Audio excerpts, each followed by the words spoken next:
Friends, जीडीपीएल team आप सभी का वेलकम करती है और आज के इस स्पेशल वीडियो में हम डिस्कस करने वाले हैं जो इंग्लिश की एग्जाम्स होती है आरपीएससी के सेकंड के टीचर्स के उसके लिए। तो टीचिंग ऑफ पोइट्री को लेकर के डिस्कस करेंगे जिससे संबंधित क्वेश्चंस एग्जाम में अक्सर पूछे जाते हैं।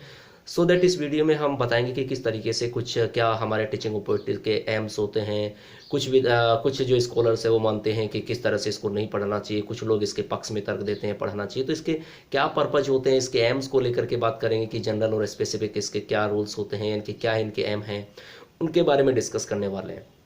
आई होप ये वीडियो आपके लिए मददगार साबित होगा। अगर ऐसा होता है तो इसे लाइक करना ना भूलें, अपने फ्रेंड्स के साथ ज़्यादा से ज़्यादा शेयर करना ना भूलें और साथ ही अगर हमारी ज़्यादा से ज़्यादा वीडियोज़ के अपडेट का आप लाभ उठाना चाहते हैं तो हमारे यूट्यूब चैनल जीडीपीएल को सब्सक्राइब करना ना भूलें। और एक और इम्पोर्टेंट बात कि आप अपने बहुमूल्य फीडबैक देना ना भूलें, क्योंकि आपके फीडबैक हमारे लिए बहुत काम के होते हैं। और अगर आप अपनी कोई ट्रिक्स हमारे साथ शेयर करना चाहते हैं जो स्टूडेंट्स के लिए बेनिफिशियल है तो आप हमारी ईमेल आईडी emerging.star11@gmail.com पर भी सेंड कर सकते हैं। emerging.star11@gmail.com पर आप सेंड कर सकते हैं। उस ट्रिक्स को शेयर किया जाएगा स्टूडेंट्स के साथ ताकि ज़्यादा से ज़्यादा स्टूडेंट्स उसका फ़ायदा उठा सकें। तो आज के इस वीडियो की शुरुआत करते हैं कि टीचिंग ऑफ पोइट्री क्या है, कैसे हमें पढ़ाना चाहिए और इसके क्या क्या पर्पज होते हैं, इसके क्या एम होते हैं गाइज। देखो, सबसे पहले हम लोग बात करें टीचिंग ऑफ पोइट्री को लेकर कि पोइट्री क्यों पढ़ानी चाहिए। इससे संबंधित सवाल तो पूछे ही जाते हैं अक्सर एग्जाम में। अब बात करें तो सबसे पहले हम इंपॉर्टेंट बात आते हैं कि जो पोइट्री होती है उसके एस्पेक्ट को लेकर के बात करें तो इसके 3 एस्पेक्ट्स माने गए हैं। एक तो इमोशनल, ठीक है। दूसरा अगर बात करें तो इमेजिनेटिव,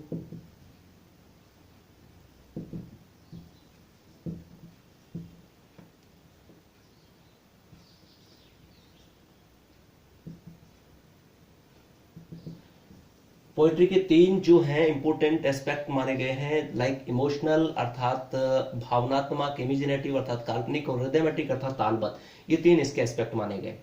अब बात करते हैं कि पोइट्री जो है वो क्यों पढ़ानी चाहिए, यानी कि क्या फायदे पोइट्री के। सबसे पहले हम इसके फायदे देखते हैं। वो the benefits of the teaching poetry. Okay, तो एक तो देखिएगा स्टूडेंट्स का ऑल राउंड डेवलपमेंट करने में हेल्प करते हैं, ठीक है, यानी कि ऑल राउंड डेवलपमेंट करते हैं। टू बी क्लियर, ये आपको ध्यान में रखनी है। दूसरी, ये उनके एक्सपीरियंस जो होते हैं, स्टूडेंट्स के एक्सपीरियंसेस जो होते हैं उनको इनरिच करती है, राइट। फिर हमें जो है रिदम ऑफ पोइट्री जो है स्पीच रिदम सीखने के योग्य बनाती है। टू बी क्लियर, और स्टूडेंट में पोइट्री के लिए जो नेचुरल एप्टीट्यूड होता है अर्थात जो क्वेश्चन होता है उसको भी इजी बनाती है, राइट।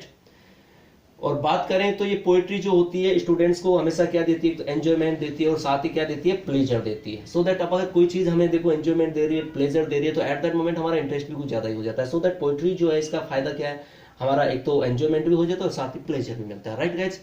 सो दैट अगर हम लोग बात करें कि कुछ जो है हमारे एजुकेशनिस्ट हैं वो पोइट्री को पढ़ाना अनावश्यक समझते हैं, अननेसेसरी समझते हैं, वो पोइट्री के खिलाफ है कि पोइट्री नहीं पढ़ानी चाहिए। तो क्यों नहीं पढ़ानी चाहिए उसके बारे में तर्क हैं। देखो, कुछ जो एजुकेशनिस्ट हैं उन लोगों ने तर्क दिया है कि पोइट्री नहीं पढ़ानी चाहिए। तो क्यों नहीं पढ़ानी चाहिए, इसके पीछे उनका तर्क है। एक तो ये जो है, ये जो पोइट्री होती है वो पोइट्री इंग्लिश टीचिंग का जो लिंग्विस्टिक्स एम होता है उसको पूरा नहीं करती। पहला तर्क तो उन्होंने ये दिया है। फिर देखिएगा इंडियन स्टूडेंट्स जो हैं वो उनके लिए इंग्लिश क्या फॉरेन लैंग्वेज है, अतः पोइट्री को ब्यूटी समझा कर उसको अप्रिशिएट नहीं किया जा सकता, क्योंकि इंडियन स्टूडेंट्स के लिए क्या है, वो पोइट्री क्या है, फॉरेन लैंग्वेज है। सो दैट ऐसा नहीं होता कि उसकी ब्यूटी को ही बता करके हम लोग स्टूडेंट्स को अप्रिशिएट कर सकते हैं। तो ये भी उन्होंने तर्क दिया है। फिर ये कहा कि स्टूडेंट्स जब पोइट्री की स्टडी करता है तो एट दैट मोमेंट उसके बैक आइडियाज, अनयूजुअल वर्ड्स और डिफरेंट वर्ड्स ऑफ ऑर्डर को उनको फेस करना पड़ता है, ठीक है। तो ये इसलिए भी वो कहते हैं कि इसको पढ़ाना नहीं चाहिए। फिर जो वोकअप की बात करें तो जो पोइट्री में वोकअप होते हैं, जो ज्यादातर जो वोकअप होते हैं वो हमारी वोकअप को इंक्रीज नहीं कर पाते। क्यों नहीं कर पाते, क्योंकि जनरली हमने ऐसा देखा है कि जो ये जो वर्ड होते हैं पोइट्री के, ये हमारी डेली लाइफ में ज्यादा यूज नहीं आते हैं। सो ये हमारी वोकअप को भी इंक्रीज नहीं करते। फिर पोइट्री में आपने देखा होगा पोइट्री क्या होती है, पोइट्री के अंदर देखिएगा या तो उसमें क्या होगी, सिमलीज होंगी, सिमलीज या फिर मेटाफर इत्यादि होंगे। तो मेटाफर वगैरह जो होते हैं ना, ये कहने का मतलब स्टूडेंट्स की रीच से बाहर होते हैं, स्टूडेंट्स इनको इजी वे से नहीं समझ पाता। सो दैट वो ये कहते हैं, उन्होंने ये भी तर्क दिया कि जो सिमलीज होते हैं, मेटाफर्स होते हैं, वो स्टूडेंट्स की जो समझ सकती है उससे बाहर होते हैं। सो दैट हमें पोइट्री नहीं पढ़ानी चाहिए, ऐसा उन्होंने तर्क दिया। तो अभी हमने देखा कि फायदे क्या हैं। तो फायदे में हमने देखा कि ऑलराउंड डेवलपमेंट करते हैं, साथ ही एक्सपीरियंस को रीच करते हैं, रिदम ऑफ पोइट्री को स्पीच रिदम सीखने में योग्य बनाते हैं, नेचुरल एप्टीट्यूड को इजी बनाते हैं, और फिर हमने देखा कि स्टूडेंट्स को एंजॉयमेंट भी देते हैं और प्लेजर भी देते हैं, किंतु खिलाफ अगर ना पढ़ाने के तर्क में क्या दिया कि एक तो ये लिंग्विस्टिक कैंप को कंप्लीट नहीं करता, स्टूडेंट्स के वैग ideas, unusual words, different words order का सामना करना पड़ता है, वो कब है वो भी जनरली इसकी हम लोग डेली लाइफ में यूज नहीं करते। फिर इसके अलावा इसमें सिमिलीज होती है, मेटाफर्स होती हैं, वो स्टूडेंट्स उनको समझ पाना स्टूडेंट्स के लिए मुश्किल होता है, यानी कि उनके दिमाग समझ से परे होती है, सो दैट ये नहीं पढ़ाना चाहिए। तो पहले पढ़ा हमने इसके फायदे, दूसरा पढ़ा कि इसके विपक्ष में तर्क। अब देखते हैं इसके एम। देखो अगर बात करें तो पोइट्री सिखाने का कोई एक निश्चित मेथड नहीं होता, क्योंकि हर एक पोइट्री को एक्सक्लूसिव मेथड और ट्रीटमेंट चाहिए, ठीक है। और टीचिंग पोइट्री के लिए टीचर्स को पहले से ही प्लान तैयार कर लेना चाहिए। उससे सबसे पहले जैसे मार्गेले के एक्टिविटीज के बारे में डिस्कस किया था हमने, वो लिख लेनी चाहिए, ठीक है। और अगर हम बात करें तो इसकी अगर एम्स में बात करें तो सबसे पहले जनरल एम्स की बात करें तो जनरल एम में देखिएगा, एक तो स्टूडेंट्स को क्या करना, उन पोइट्री जो होती है, क्या पोइट्री जो होती है उसकी ब्यूटी, उसकी जो राइम और स्टाइल को एप्रिशिएट करने योग्य बनाना, कि वो स्टूडेंट उसकी कविता की जो ब्यूटी को समझ सके, उसके साथ में उसकी राइम और स्टाइल को समझ सके। साथ ही स्टूडेंट है के इमोशन को ट्रेन करना, साथ ही रिसाइटेशन अर्थात को के योग्य बनाना, चाहे वो अकेला कर सकता है या मिलकर के कर सकता है, ठीक है, उसका एंजॉय कर सके इसके साथ साथ में। फिर थॉट और इमेजिनेशन उसको समझ सके, फिर प्रॉपर रिदम और इंटोनेशंस, और साथ ही वो उस पोएम को जोर से भी पढ़ सके, इसके योग्य बनाना। फिर इंग्लिश लिटरेचर के प्रति उनमें लगाव उत्पन्न करना, ठीक है, उनमें प्रेम उत्पन्न करना। एस्थेटिक सेंस अर्थात जो कलावादी जो सेंस होता है उसको डेवलप करना, ठीक है। ये कहने का मतलब इसके जनरल एम्स है। अब बात करते हैं इसके स्पेसिफिक एम को लेकर के। देखो अगर आप स्पेसिफिक एम की बात करें तो देखिएगा, एक तो आइडिया जो होते हैं, यानी कि पोएम को आइडियाज को समझने योग्य बनाना, किसको, आइडियाज को समझने के योग्य बनाना, इसके स्पेसिफिक एक तो ये होता है कि इसमें जो आइडियाज हैं तो उसको समझने योग्य बनाना। फिर एक्सक्लूसिव जो मैसेज है पोएम में वो स्टूडेंट्स को बताना, ठीक है। उसके अलावा पोएम जो होती है उसको स्टूडेंट्स उसकी एप्रिशिएट कर सके, इसके योग्य बनाना। फिर बात करें कि स्टूडेंट उसको राइम एंड रिदम के साथ में पढ़ने योग्य बन सके, ये भी इसका मुख्य उद्देश्य होता है, टू बी क्लियर गाइज। और साथ ही बात करें तो स्टूडेंट इसको रिम और रिदम के साथ उसको पढ़ने योग्य बनाना, इनके जो है स्पेसिफिक एम्स होते हैं। अब देखो इसके लिए हम लोग प्रिपरेशंस कैसे करें, तो प्रिपरेशंस के बारे में डिस्कस करते हैं। देखो अगर बात करें प्रिपरेशंस के तो मटेरियल एड्स की इसमें ज्यादा कोई रिक्वायर्ड नहीं होती, सिर्फ अगर जो पिक्चर होती है वो ही काफी होती है, ठीक है। अगर कोई हमारे पास इससे रिलेटेड कोई पिक्चर है तो ही वो मटेरियल एड काफी है। फिर प्रीवियस नॉलेज होना कंपल्सरी होता है, प्रीवियस नॉलेज टीचर को स्टूडेंट की एज प्रीवियस नॉलेज और उसका मेंटल डेवलपमेंट का पता होना चाहिए, ताकि उसे जब पोइट्री पढ़ाने और नई नॉलेज से प्रीवियस लिंक जो है उसको लिंक करने में मदद मिल जाए। उसके अलावा इंट्रोडक्शन, स्टूडेंट्स को पोइट्री रीड करने के लिए तैयार करना जो होता है उसको इंट्रोडक्शन कहलाता है, पोइट्री के सब्जेक्ट मैटर के अनुसार डिफर करता है, ठीक है ये। और फिर बात करें तो स्टेटमेंट ऑफ एम्स, तो इसकी बात करें तो स्टेटमेंट ऑफ एम्स में बात करें तो स्टूडेंट्स को इंट्रोडक्शन द्वारा पोएम के बारे में जानकारी देना, उनको क्यूरियस बनाना, और साथ ही टीचर को संक्षेप में क्लियर वर्ड्स के एम बताने चाहिए, ये इसका स्टेटमेंट ऑफ एम्स होता है। अब बात करते हैं प्रेजेंटेशन, सबसे ज्यादा इंपॉर्टेंट जो चीज होती है प्रेजेंटेशन, कि हमने मैटर सारा तैयार कर लिया, सब चीज हमारे पास है, बट उसको प्रेजेंट कैसे कर रहे हैं, everything depend on the presentation. अगर आपका मैटर अच्छा है, उसको प्रेजेंट अच्छे नहीं कर पाए तो definitely it will not will the better, so that हमें प्रेजेंटेशंस पे फोकस करना है। प्रेजेंटेशंस कैसी हो, सबसे पहले हमने कहा कि मीनिंग ऑफ डिफिकल्ट वर्ड्स, कुछ वर्ड्स होते हैं जो बहुत ज्यादा टफ है, तो डिफिकल्ट जो वर्ड होते हैं टीचर उनको ओरली बताना चाहिए, ठीक है। कैसे बताना चाहिए उनको, ओरली, इसमें ज्यादा टाइम वेस्ट करने की जरूरत नहीं है, ठीक है। सबसे पहली बात क्या है कि एक तो इसको ओरली बताना है और ज्यादा टाइम वेस्ट नहीं करना है, मीनिंग जो डिफिकल्ट वर्ड है। फिर मॉडल ऑफ रीडिंग, तो एक जो पोइम है स्टूडेंट्स के लिए तभी अस्तित्व में होती है जब इसे पढ़े, सुने, इसकी लैंग्वेज की ब्यूटी और म्यूजिक को फील करे, क्योंकि पोइट्री तो तभी समझ में आएगी ना जब इसकी जो ब्यूटी है उसको समझेगा, तो उसकी ब्यूटी को समझे। तो टीचर इस पोइट्री को का क्या होता है, मीडियम होता है, यानी कि इस मीडियम म्यूजिक के रूप में काम करता है।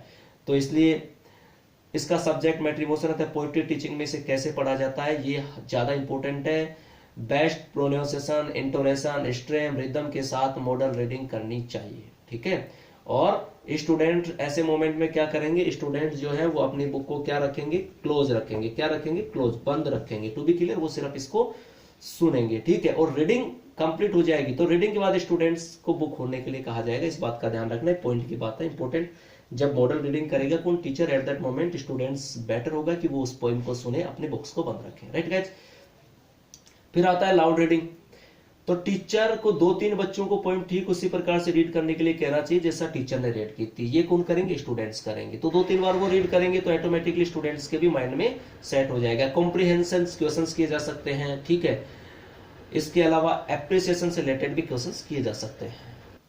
इसके अलावा हम लोग फाइनल मॉडल रीडिंग भी ले सकते हैं। जब स्टूडेंट्स द्वारा पोएम की एप्रिसिएशन हाइटेड यानी कि उच्च स्तर पर हो जाती है तो टीचर द्वारा फाइनल जो मॉडल रीडिंग की जाती है, इससे इफेक्ट ये होता है कि स्टूडेंट अब ज्यादा इंटरेस्ट और एंजॉयमेंट लेंगे, क्योंकि अब उनको काफी सारी हो जाएंगे ना, क्योंकि हमने उनसे लाउड रीडिंग इत्यादि भी करवा दी। सब उनको वर्ड्स वगैरह भी जो डिफिकल्ट थे उनके बारे में मेंशन कर दिया, और टीचर के द्वारा उनको ये भी बता दिया गया कि किस तरीके से उसको पढ़ना है, रीड आउट करके बता दिया गया, सो दैट अब स्टूडेंट्स के लिए क्या हो जाएगा, वो सब चीजें ईजी हो गई। अब स्टूडेंट को इसमें क्या आ जाएगा, ये स्टूडेंट इसमें ज्यादा इंटरेस्ट लेगा और उसके लिए क्या होगी, एंजॉयमेंट फील करेगा वो। टू बी क्लियर, हम लोग इसको जैसे पोएम को कोरस में भी रिसाइट करेंगे तो टीचर एक लाइन रिसाइट करता है, फिर स्टूडेंट उसका फॉलो करते हैं, तो इससे क्या होगी, स्टूडेंट्स की जो शाइनेस होती है, यानी कि जो शर्म होती है वो भी बाहर निकल जाएगी, अर्थात तो जो शाइनेस है वो भी दूर हो जाएगी। फिर बात आती है असाइनमेंट। अब देखिएगा पोइट्री जो टीचिंग होती है इसमें असाइनमेंट की ज्यादा इंपॉर्टेंस ही नहीं है, ठीक है, ज्यादा इंपॉर्टेंस ही नहीं है, टू बी क्लियर। और टीचर पोएम की लाइन याद करने के लिए या फिर पोएम की जैसे जो उसका जिस्ट होता है उसको कहने के लिए कह सकता है, ठीक है, या किसी क्रिएटिव वर्क से रिलेटेड हो सकता है। स्टूडेंट को पोएम में डिस्क्राइब्ड सीन की पिक्चर को ड्रा करने के लिए भी कहा जा सकता है। तो असाइनमेंट इतना ज्यादा कंपल्सरी नहीं है। अब एक इंपॉर्टेंट बात है कि प्रोज और पोएट्री जो होती है ना, इनके टीचिंग जो होती है, यानी कि प्रोज और पोएट्री टीचिंग होती है, उसमें क्या डिफरेंस है, यानी कि कुछ डिफरेंसेस को देखते हैं हम लोग। बहुत इंपॉर्टेंट है और काम की चीज है। इन दोनों में क्या अंतर है, इसको एक बार हम लोग हाईलाइट करते हैं। देखिएगा, बात करते हैं difference in prose and poetry teaching. ये देखने के बाद में आपको जो प्रोज और पोएट्री के अलग अलग जो टॉपिक्स पढ़े हैं उसमें भी आपको इजी वे से इनको गेन कर पाएंगे। देखो, प्रोज में क्या होती है कि ये जो होती है प्रोज लैंग्वेज ट्रेनिंग के लिए पढ़ाया जाता है। किसके लिए? लैंग्वेज ट्रेनिंग के लिए पढ़ाया जाता है। जबकि जो पोएट्री होती है ब्यूटी की एप्रिसिएशन के लिए पढ़ाई जाती है। To be clear. फिर प्रोज के अंदर एक्सपोजिशंस एंड एक्सप्रेशंस जो होते हैं इनका इंपॉर्टेंट पार्ट ये मैन होते हैं, ठीक है। जबकि पोएट्री टीचिंग में डिस्क्राइब की कोई रिक्वायर्ड नहीं होती। इसका जो इंपॉर्टेंट चीज होती है वो होती है एस्थेटिक सेंस, यानी कि इसमें जो कलावादी है वो चीजें होना कंपलसरी होती है, तो इसकी जरूरत नहीं होती। फिर हमने पढ़ा था प्रोज को यूनिट्स में पढ़ाना चाहिए कि कम से कम 2 यूनिट तो हो, और अगर छोटी है तो हम 1 यूनिट में भी ले सकते हैं। किंतु पोएम में ऐसा नहीं है कि उसको हमें यूनिट में पढ़ाने अर्थात खंडों में पढ़ाने की जरूरत है। फिर अगर बात करें हम लोग असाइनमेंट को लेकर के, तो असाइनमेंट की बात करें तो देखिएगा, असाइनमेंट की बात करें तो प्रोज जो होता है उसमें अगर अपन लोग असाइनमेंट की बात करते हैं तो ये प्रोज में क्या होता है, कंपल्सरी, इसमें इतनी कोई आवश्यकता नहीं है। हमने देखा ना कि इसमें कोई इंपॉर्टेंस ही नहीं है इस तरह के असाइनमेंट की, ठीक है। फिर ये जो है पोएट्री जो टीचिंग है वो प्रोज टीचिंग की बजाय एम्फेसिस मॉडल टीचिंग पर दिया जाता है। इस बात का आपको ध्यान रखना है। तो कुछ जो इंपॉर्टेंट पॉइंट के बारे में फिर से डिस्क्राइब कर देता हूँ। ये जो होती है, कहने का मतलब लैंग्वेज ट्रेनिंग के लिए पढ़ाई जाती है, और ये जो ब्यूटी की एप्रिसिएशन के लिए पढ़ाई जाती है। ये जो होती है इसमें एक्सपोजिशन एंड एक्सप्रेशन कंपल्सरी होता है, और इसमें जो है एस्थेटिक सेंस की ज्यादा होती है। पोएट्री जो होती है वो लेसन जो होती है, जैसे आपने बताया था यूनिट्स को होती है, बल्कि इसमें यूनिट्स की रिक्वायर्ड नहीं होती है, अर्थात यूनिट में नहीं पढ़ाई जाती है पोएम, टू बी क्लियर, और इसमें रिक्वायर्ड होती है। फिर इसमें कहा कि तो इस तरीके से जो है असाइनमेंट को लेकर कहा कि प्रोज में असाइनमेंट्स जो होते हैं उनकी जरूरत होती है, इसमें असाइनमेंट कितनी आवश्यकता नहीं होती। तो गाइस, इसमें हमने पढ़ा teaching of poetry. I hope ये वीडियो आपके लिए मददगार साबित होगा। अगर ऐसा होता तो इसे लाइक करना ना भूलें, अपने फ्रेंड्स के साथ शेयर करना ना भूलें, और ज्यादा से ज्यादा हमारे वीडियोस के अपडेट का लाभ उठाने के लिए हमारे यूट्यूब चैनल GDPL को सब्सक्राइब करना ना भूलें। नेक्स्ट वीडियो में फिर मुलाकात होगी, और अपने अमूल्य फीडबैक देना ना भूलें। Thank you for watching this video.